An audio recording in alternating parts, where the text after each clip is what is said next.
Olá, seja muito bem-vindo, seja muito bem-vinda. Estamos no ar com mais um ISTV, primeira edição nessa quarta-feira. Hoje é dia 4 de dezembro. Como é que estão os preparativos aí para o final de ano? Já está com tudo comprado, tudo organizado ou ainda vai comprar? Espero que esteja tudo correndo muito bem e agradeço desde já a sua presença, a sua permanência aqui no ISTV primeira edição. Vamos então juntos conferir quais são os destaques da edição de hoje. Conselho do Ministério Público determina arquivamento de denúncia contra prefeito e primeira-dama de São Sebastião por nepotismo. Nova epidemia de dengue preocupa Conselho de Secretários Municipais de Saúde de São Paulo.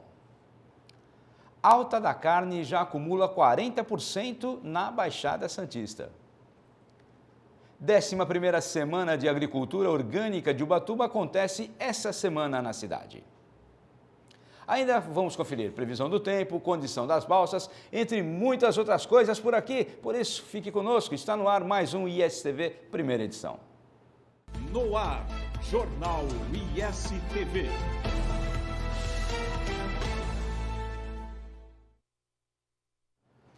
Conselho do Ministério Público determina arquivamento de denúncia contra prefeito e primeira-dama de São Sebastião por nepotismo. O Conselho Superior do Ministério Público determinou o arquivamento do inquérito civil da Promotoria de Justiça de São Sebastião contra o prefeito Felipe Augusto e sua esposa, a primeira-dama Michele Veneziane da Silva Augusto, por nepotismo em razão da mesma ter sido nomeada presidente do Fundo Social da cidade, cargo que ocupou voluntariamente. O arquivamento aconteceu após o Conselho do Ministério Público deliberar e entender que a nomeação da primeira-dama como presidente do Fundo Social trata-se de diploma padrão, que repete fórmula geral copiada em inúmeros municípios do país. O Conselho do Ministério reforça ainda que o cargo era exercido de forma voluntária, não remunerado e amparado em permissivo legal, não havendo assim configuração de nepotismo, tampouco improbidade administrativa.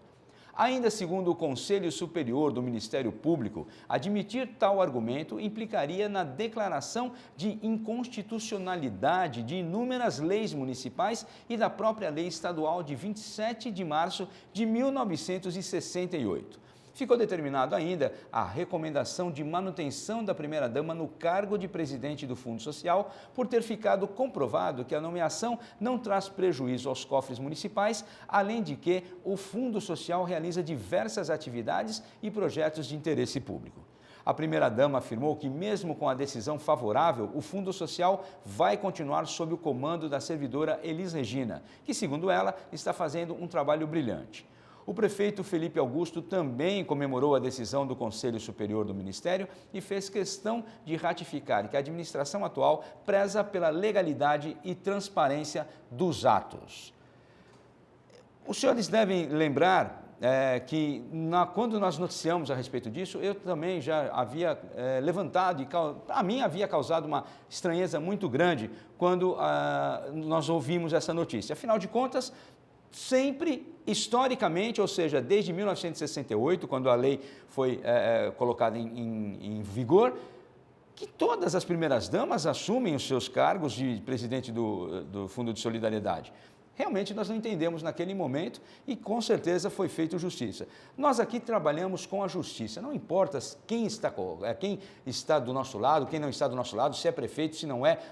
É correto? Nós vamos noticiar sempre. Assim como, se não for, vamos falar também. E nesse caso, com certeza, foi feita justiça e aí, mais uma vez, esperamos que as coisas aconteçam dessa forma sempre. São 11 horas e 35 minutos, eu só peço que nós levantemos aqui o nosso TP, porque ele ainda está com um texto que não é o que eu tenho que falar. Agora sim, vamos chegando.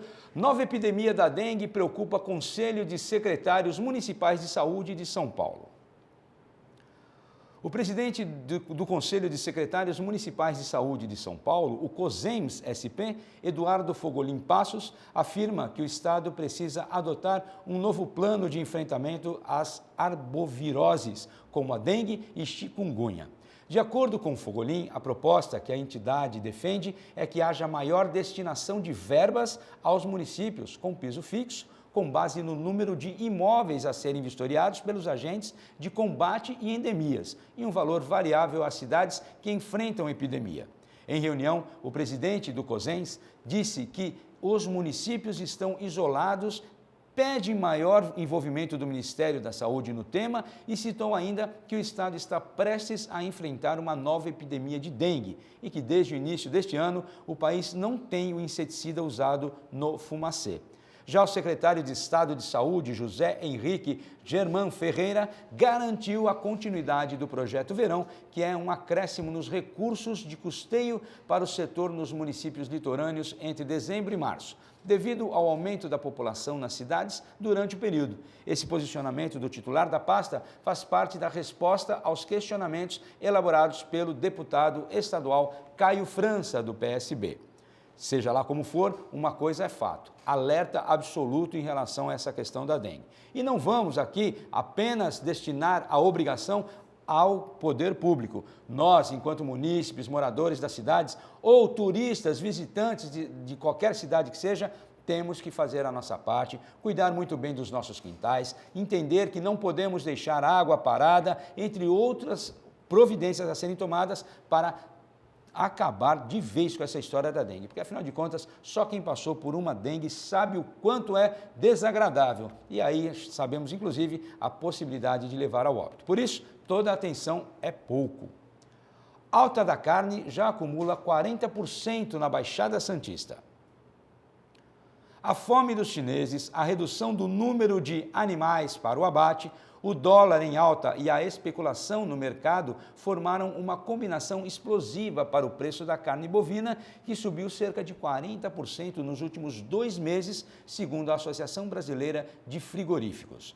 Dono de um açougue no Humaitá, em São Vicente, conhece o cenário na prática. Desde outubro, viu os preços dispararem. Segundo ele, a cada compra recebe uma tabela diferente. Só no mês passado foram 4 reajustes sucessivos e o resultado? Uma alta de 62%, e as vendas caíram mais de 50%.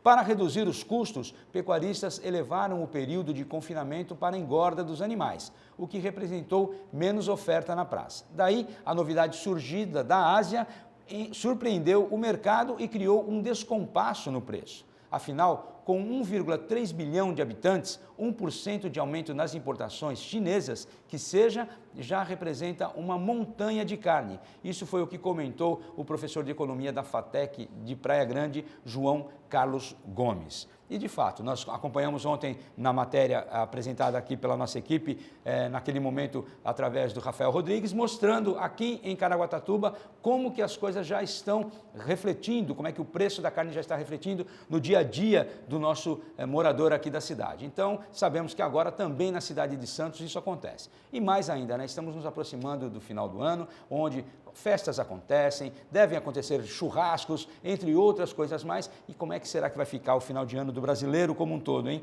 Esperamos que seja algo solucionado rapidamente. 11ª Semana de Agricultura Orgânica de Ubatuba acontece essa semana em Ubatuba. A Secretaria Municipal de Pesca e Agricultura e a Unidade de Pesquisa e Desenvolvimento de Ubatuba, vinculada à Agência Paulista de Tecnologia de Agronegócios, da Secretaria de Agricultura e Abastecimento do Estado de São Paulo, organizam nos dias 6 e 9 de dezembro a 11ª edição da Semana de Agricultura Orgânica de Ubatuba. A semana foi instituída pela Lei nº 3.123 de 2008 e, entre seus objetivos, busca difundir a importância do sistema orgânico de produção agrícola, fomentar práticas sustentáveis, incentivar a integração da rede de produção orgânica e a relação direta entre o produtor e o consumidor final. O evento conta ainda com o apoio do Centro Paula Souza e da Associação Comercial e Industrial de Ubatuba. São 11h40, nós vamos agora à primeira pausa aqui no ISTV, primeira edição, e voltamos já já com muito mais informações. E não saia daí não, porque é rápido, é lá e cá.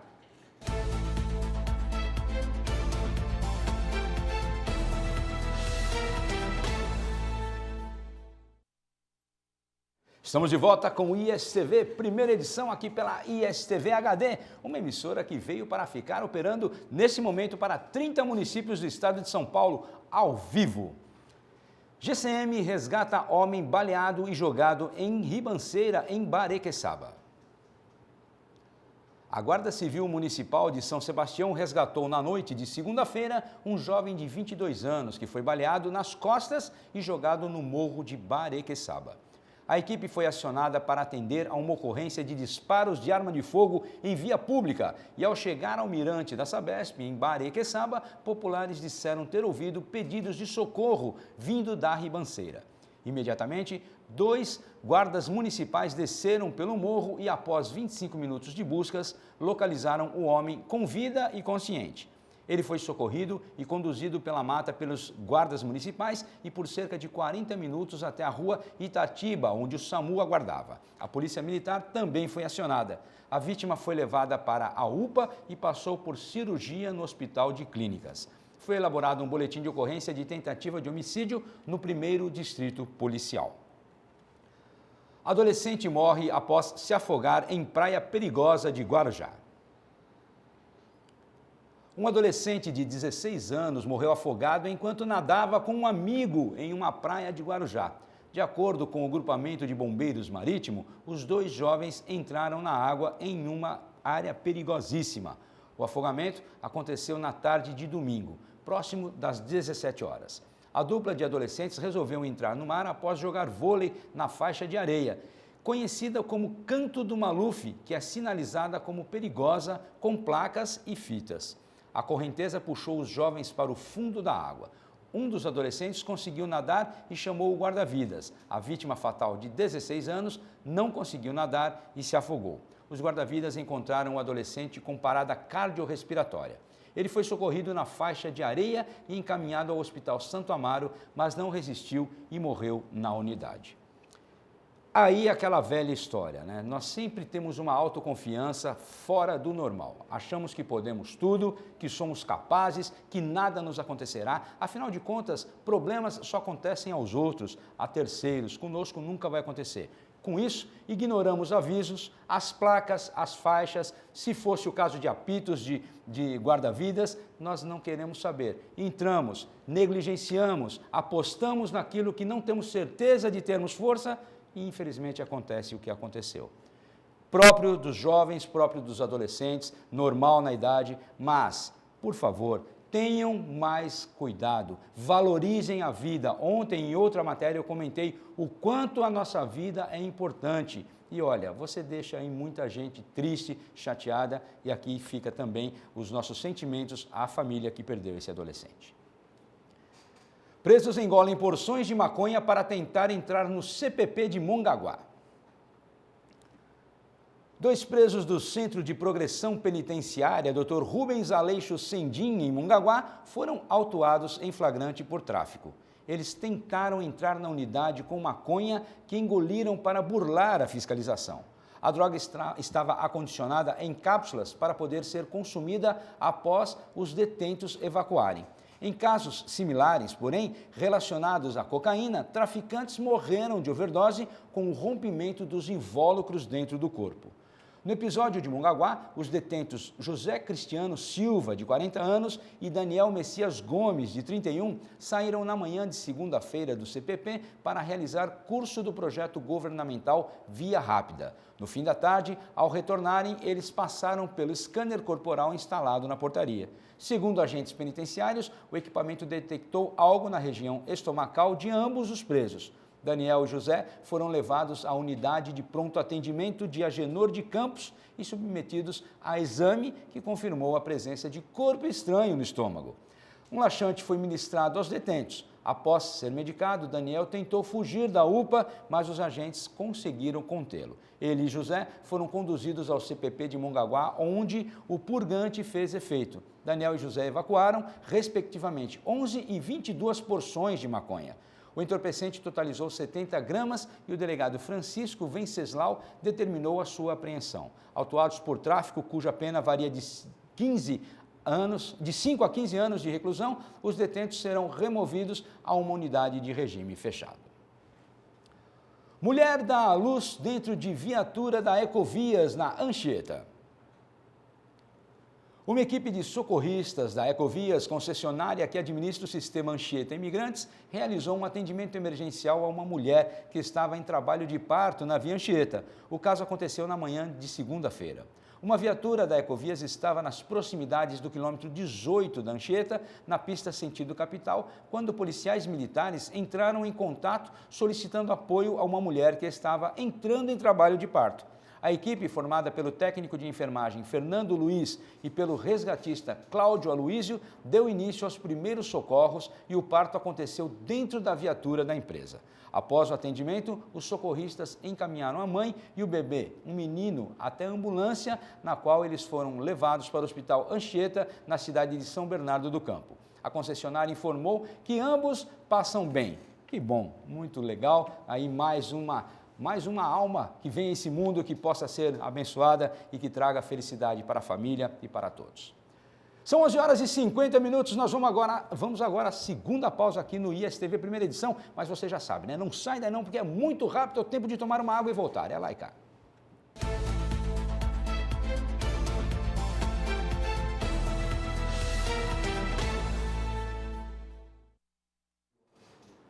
De volta com ISTV Primeira Edição aqui pela ISTV HD, são 11h53. Vamos conferir então como é que fica a previsão do tempo para essa quarta-feira.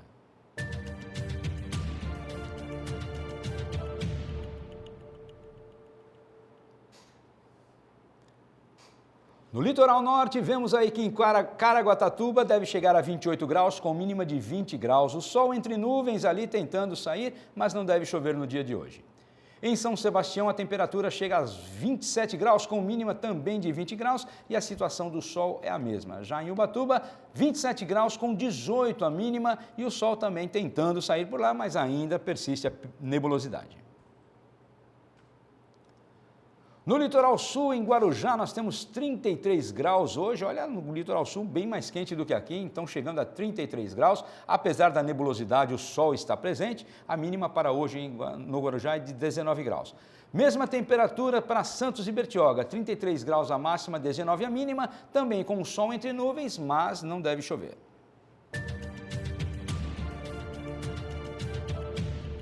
Provas para 8 funções do concurso público de São Sebastião são canceladas.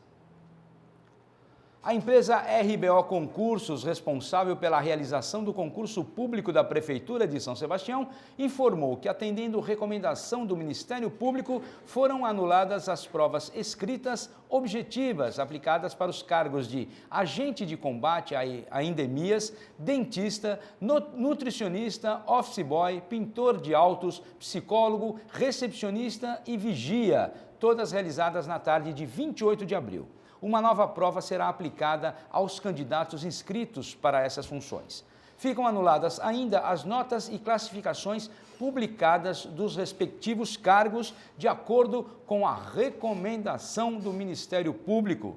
As provas de todos os cargos em que os locais de aplicação tiveram intercorrências pela queda de energia elétrica no período vespertino do dia 28 de abril devem ser anuladas. As provas escritas objetivas serão reaplicadas no dia 2 de fevereiro de 2020. Os horários e locais de provas serão informados por meio do edital de convocação a ser publicado até 24 de janeiro de 2020 no Diário Oficial Eletrônico Municipal pelo site www.saosebastião.sp.gov.br e divulgado pela internet nos endereços eletrônicos. Então fique atento, se você é um dos que participou, saberá quando deverá fazer a prova novamente.